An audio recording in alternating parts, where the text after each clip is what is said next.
Hey, what's up mga master, mga boyet? Tapos na nga pala ang kontrata natin dito sa Taiwan. Kaya dapat na nating lisanin ng Taiwan dahil baka abutan tayo ng expiration ng ARC natin. Mahirap na, baka maging TNT.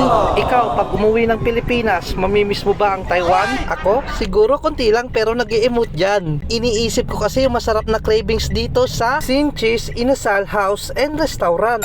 Kung mamimiss mo ang pagkaing Pinas, pwedeng-pwede ka dito. Kayang-kaya sa budget mo na ito. Only rice pa. Sa dami ba naman ng pagpipilian, akala mo na sa Pinas ka na kapag kumakain ka dito. Bago umuwi ng Pilipinas, nag-crave muna ako ng halo-halo dito.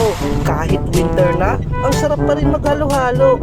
Sa paggawa nga nito ay sinusukat pa nga nila ang yelo. Ang mga ingredients tamang-tama lang, saktong sukat lang din. Hanggang sa magsawa ka siguro sa kakain ng mga gulaman at sago dito.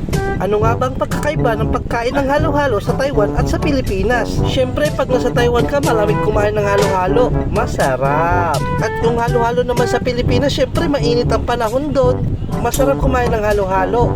Pero hindi gaya dito sa Taiwan, kahit malamig na pwedeng maghalo-halo. Kaya punta na kayo dito sa Sinchis Inasal House and Restaurant.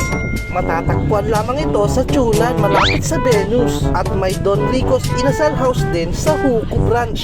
Kaya ano pang hinihintay nyo? Tara na at crave na! Ang sarap, diba? Naubo tuloy ako.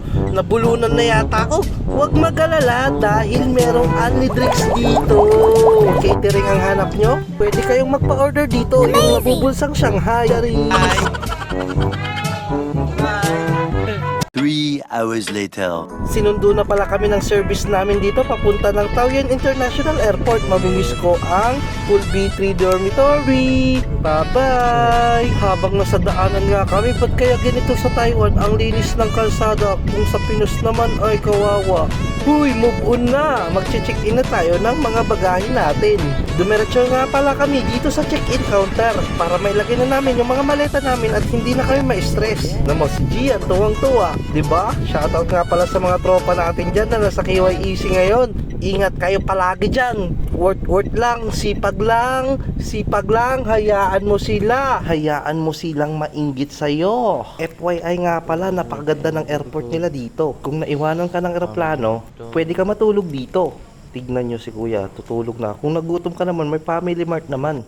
Habang naghihintay nga, pwede mong makita yung mga eroplanong bumababa at lumilipad.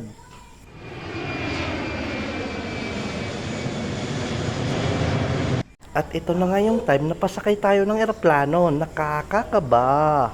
Paalam Taiwan, hanggang sa muli. Ito na ang huling sandali. Dito mo may-experience yung parang pagsakay mo sa roller coaster. Yung pag-angat ng eroplano ay parang ewan ko ba? Parang ewan. Tapos yung nasa taas na, pinanood ko na lang yung video na pinapalabas nila dito, yung parang radar nila simula nung paglipad at pagbaba sa Pilipinas. Ayan na yun, no? Parang ganun siya. May tunog pa talaga, no? Kailangan mo talagang libangin ang sarili mo dahil kailangan naka-airplane mode ang yung cellphone. Kaya maboboring ka, kaya tignan mo na lang yung sa labas ng bintana. 2 hours na biyahe lang, nasa Pilipinas ka na agad, 'di ba? Napakabilis. At nakababa na nga tayo. Ang ganda ng Pilipinas, ang init, 'di ba? Bago nga pala namin nakuha yung maleta diyan, may screening pang naganap at fingerprint.